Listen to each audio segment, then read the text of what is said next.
Για να ακούσουμε. Ο κύριος Καλέσης από το Ναυτικό Νοσοκομείο. Ακριβώς, ευχαριστώ πάρα πολύ. Ευχαριστώ τον κύριο Ραμφίδη και την Οργανωτική Επιτροπή για την τιμητική πρόσκληση να μιλήσω για ένα αγαπημένο μου θέμα, και αυτό είναι το μοναδικό conflict of interest που έχω για την ογκοπλαστική χειρουργική του μαστού, τα ωφέλη της και τους κινδύνους της, και να καταλήξουμε για το αν πρέπει και με ποιο τρόπο να εφαρμόζεται στην σύγχρονη αντιμετώπιση του καρκίνου του μαστού. Τι είναι η ογκοπλαστική χειρουργική? Είναι ο συνδυασμός της βέλτιστης ογκολογικής αντιμετώπισης του καρκίνου του μαστού με τεχνικές πλαστικής χειρουργικής με σκοπό τη διατήρηση ή την ανασύσταση του σχήματος του μαστού. Η ογκοπλαστική χειρουργική είναι ένα ευρύ πεδίο και εκτείνεται από το απλά να κρύψουμε μια χειρουργική τομή κάπου που να μην φαίνεται και την αναπλή ανασύσταση του μαστού, έως τις πολύπλοκες τεχνικές αναμόρφωσης και την αποκατάσταση του μαστού με ενθέματα ή με αυτόλογους ιστούς. Η ογκοπλαστική χειρουργική όμως δεν είναι μια, μια απλή υπόθεση. Προϋποθέτει εκπαιδευμένο προσωπικό, προϋποθέτει περισσότερα resources, προϋποθέτει ίσως κάποιες φορές και περισσότερα υλικά από ένα κλασικό χειρουργείο, και έτσι πρέπει με κάποιο τρόπο να δούμε αν όντως τελικά αξίζει τον κόπο και αν μας προσφέρει όντως αυτά που λέει. Και ποια είναι αυτά? Ότι θα πρέπει να έχουμε μια ογκολογική ασφάλεια που να είναι εφάμιλη της απλής ογκεκτομής συν οποιαδήποτε επικουρική θεραπεία, και θα πρέπει να έχουμε και ένα βελτιωμένο αισθητικό αποτέλεσμα. Οι τεχνικές διατήρησης του μαστού στη χειρουργική του καρκίνου του μαστού έχουν σαν βασική αρχή το να αφαιρούμε την αιστεία με επαρκή χειρουργικά όρια και να έχουμε ένα αισθητικά αποδεκτό αποτέλεσμα. Αυτό μπορούμε να το πετύχουμε με πολύ απλές μεθόδους σε ένα 75% των ασθενών. Σε ένα 25% όμως μπορεί να έχουμε υποδέστερα αποτελέσματα. Και γιατί μπορεί να συμβεί αυτό? Γιατί μπορεί η θέση του όγκου να μην είναι βολική, να είναι στην έκτη ώρα, στο ισομημόριο, να έχουμε μεγάλο όγκο σε ένα μικρό μαστό, να μην έχουμε κάνει καλή ανασύσταση ή να μην έχουμε επιλέξει σωστά την τεχνική με την οποία θα προσπελάσουμε την βλάβη. Επίσης, οι ασθενείς με την πρόοδο της ογκολογίας και των επικουρικών θεραπείων ζουν περισσότερο και τελικά εστιάζουν εν τέλει και στην ποιότητα ζωής, ειδικά στις νεότερες ηλικιακές ομάδες. Αν σκεφτούμε το μαστό ως ένα αισθητικό όργανο και όλα σε μια επέμβαση, τα χαρακτηριστικά του που επηρεάζονται είναι το σχήμα, καθώς έχουμε απώλεια μαζικού αδένα και είνωση μετά το χειρουργείο, το μέγεθος, καθώς έχουμε αφαίρεση μαζικού παρεγχήματος, ο δραματικός φάκελος που έχουμε τις τομές, την ουλή που μπορεί και να συρρικνωθεί, μπορεί και όχι, ή τη θηλή που μπορεί να έχει υποστεί έλξη προς τη μία πλευρά ή την άλλη, και φυσικά χάνεται και η συμμετρία σε όποιο βαθμό υπάρχει αυτή και με τον άλλο μαστό, διότι η απόλυτη συμμετρία συνήθως ούτε η φύση δεν το έχει φτιάξει αυτό. Και μετά έρχεται και ο κύριος Βερίγος και κάνει και μια ακτινοβολία που έχει ανεπιθύμητες ενέργειες, ελπίζω να μ' ακούει, λοιπόν, όπως η φλεγμονή, η είνωση, η συρρίκνωση, η απώλεια της ελαστικότητας, αλλαγές στην αιμάτωση, και μάλιστα και πολλά εφέκτη της ακτινοβολίας είναι και late, δηλαδή σε απότερο χρόνο, δεν τα βλέπουμε κατά τη διάρκεια της. Έτσι, όντως, η συμβατική χειρουργική με διατήρηση του μαστού μπορεί να έχει υποδέστερα αποτελέσματα, τα οποία με τις ογκοπλαστικές τεχνικές φροντίζουμε να τα απαλήφουμε και να δημιουργούμε ένα καλύτερο αισθητικό αποτέλεσμα για τους ασθενείς μας με τις διάφορες τεχνικές που διαθέτουμε. Δεν θα τις αναλύσω. Οπότε τα ερωτήματα ποια είναι? Είναι ασφαλής η ογκοπλαστική χειρουργική, ογκολογικά και χειρουργικά, και έχει τα επιθυμητά αποτελέσματα όσον αφορά την ικανοποίηση των ασθενών και την αισθητική? Αυτές είναι δύσκολες ερωτήσεις, αν και φαίνονται απλές, με δύσκολες απαντήσεις. Και έχουμε ξεκινήσει από την προηγούμενη κιόλας δεκαετία που εμφανίστηκαν οι τεχνικές ογκοπλαστικής χειρουργικής να τα μελετάμε. Τα ποσοστά επιπλοκών αρχικά ήταν από 10 έως και 90%. Όμως σε καμία μελέτη δεν έχει φανεί να καθυστερείται σημαντικά η χορήγηση των adjuvant θεραπείων. Τα ογκολογικά αποτελέσματα από την άλλη, από την αρχή φάνηκαν να είναι εφάμιλα της απλής χειρουργικής διατήρησης του μαστού. Αυτό όμως που ήταν πολύ δύσκολο να αξιολογηθεί ήταν το αισθητικό αποτέλεσμα, διότι δεν υπήρχαν ελεγμένα εργαλεία με βάση τα οποία θα μπορούσαμε να το αξιολογήσουμε και να το συγκρίνουμε από τη μία περίπτωση στην άλλη. Γιατί για να μελετήσουμε τους δείκτες που μας ενδιαφέρουν πρέπει πρώτα να βρούμε τον τρόπο να τους καταγράψουμε και να τους αναλύσουμε. Η πρώτη μεγάλη μελέτη για την ασφάλεια της ογκοπλαστικής χειρουργικής ήρθε από την Fiona McNeil και το Royal Marsden, όπου φάνηκε ότι τα ποσοστά επανεκτομής ήταν μικρότερα στις ογκοπλαστικές επεμβάσεις. Αυτό μπορεί να έχει και μία βάση, διότι κάνουμε και μεγαλύτερες εκτομές, και τα ποσοστά τοπικής υποτροπής παρόμοια. Μετά ήρθε η ομάδα του Βερονέζη από το Ευρωπαϊκό Ινστιτούτο Ογκολογίας, όπου σε μια μεγάλη μελέτη με σχεδόν 1.500 ασθενείς και ικανό follow-up 7 χρόνια, δεν βρήκε διαφορά σε συνολική επιβίωση και διάστημα ελεύθερου νόσου, αλλά ελαφρώς αυξημένα ποσοστά τοπικής υποτροπής στις ογκοπλαστικές επεμβάσεις και μειωμένα ποσοστά επανεκτομής. Είναι λίγο περίεργο το πώς συνδέεται το ένα με το άλλο. Βλέπουμε εδώ και τις Kaplan-Meier. Και προέκυψαν και οι πρώτες συστηματικές ανασκοπήσεις με μεταναλύσεις, όπου το πρώτο πράγμα που διαπιστώσαμε ήταν ότι ήταν λίγες οι μελέτες που είχαν ικανό αριθμό ασθενών και ικανό διάστημα follow-up για να μπορέσουμε να βγάλουμε σαφή συμπεράσματα.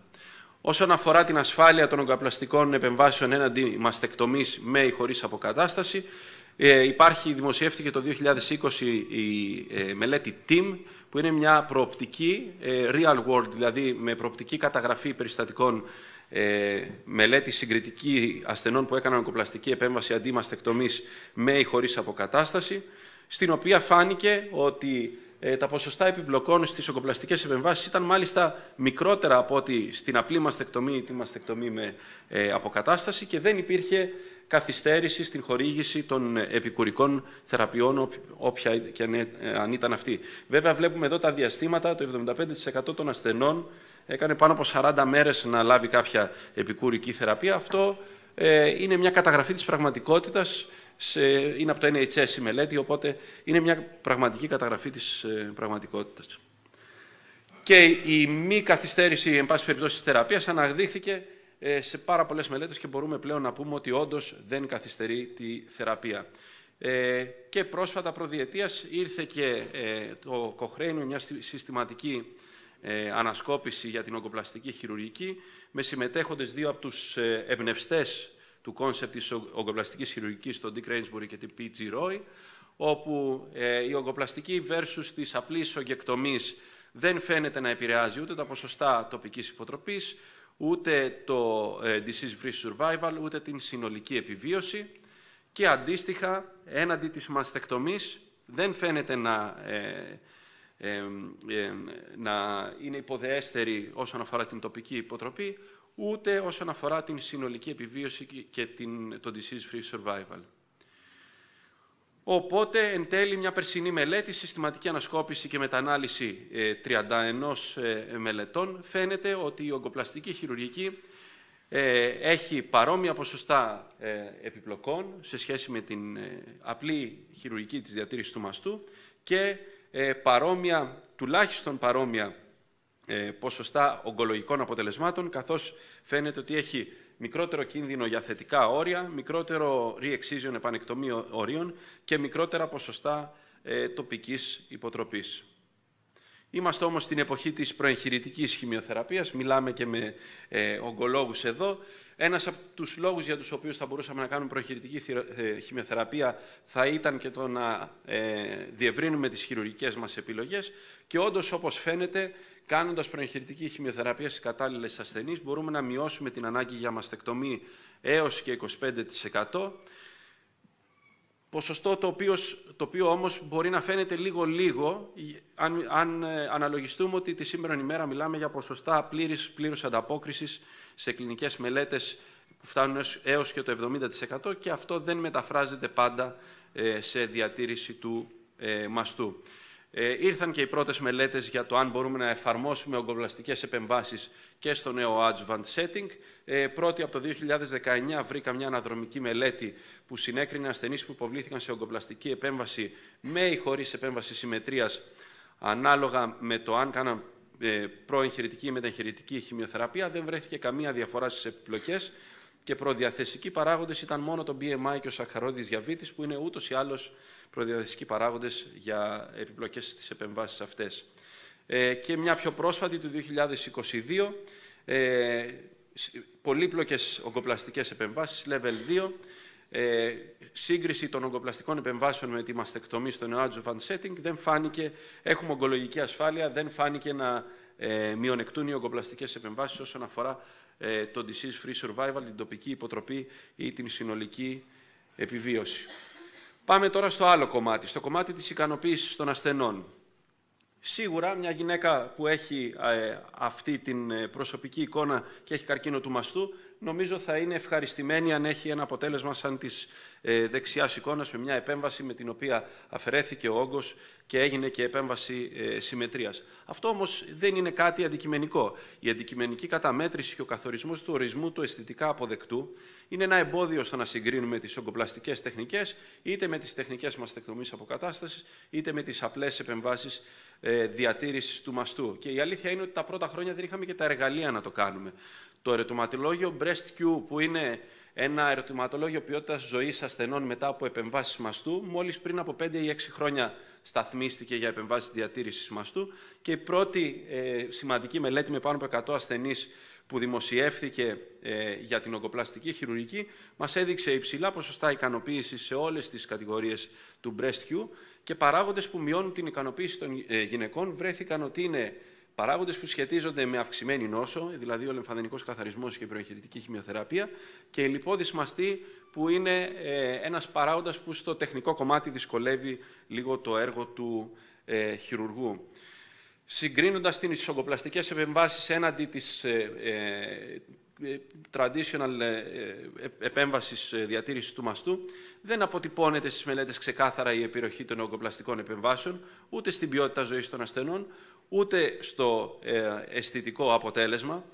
Πράγμα όμως το οποίο οφείλεται, η γνώμη μου εν πολύ, στο ότι πρώτον, τα αντικειμενικά κριτήρια με τα οποία δουλεύουμε σε μοντέλα όπως το BCCT, που είναι μια πλατφόρμα στην οποία αξιολογείται στην ουσία η συμμετρία του μαστού και μόνο, δηλαδή δεν αξιολογείται η γνώμη της ασθενούς για τη συμμετρία, αλλά η αντικειμενική συμμετρία μέσα από φωτογραφίες, και τα υποκειμενικά μοντέλα όπως είναι το BreastQ περιέχουν παράγοντες που δεν μπορούμε να τους σταθμίσουμε σωστά ακόμα.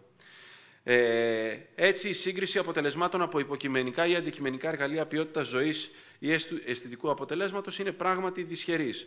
Ο βαθμός ικανοποίησης της ασθενούς από μια επέμβαση, επίσης, δεν αντανακλά αποκλειστικά στο βαθμό συμμετρίας, περιέχονται και άλλοι παράγοντες σε αυτό, και οι ασθενείς που υποβάλλονται σε ογκοπλαστικές τεχνικές έχουν συνήθως και περισσότερες προσδοκίες, ενώ δεν υπάρχει και κονσένσους για το ποιο εργαλείο θα πρέπει να χρησιμοποιείται για τη σύγκριση του αισθητικού αποτελέσματος. Χαρακτηριστικό όλων αυτών είναι ότι στη μετανάλυση του Cochrane, που είναι του 2021, μόνο 3 μελέτες κατάφεραν να μπουν και να συγκρίνουν τις ογκοπλαστικές τεχνικές με τις παραδοσιακές τεχνικές διατήρησης του μαστού, όπου εκεί το αποτέλεσμα είναι υπέρ των ογκοπλαστικών επεμβάσεων.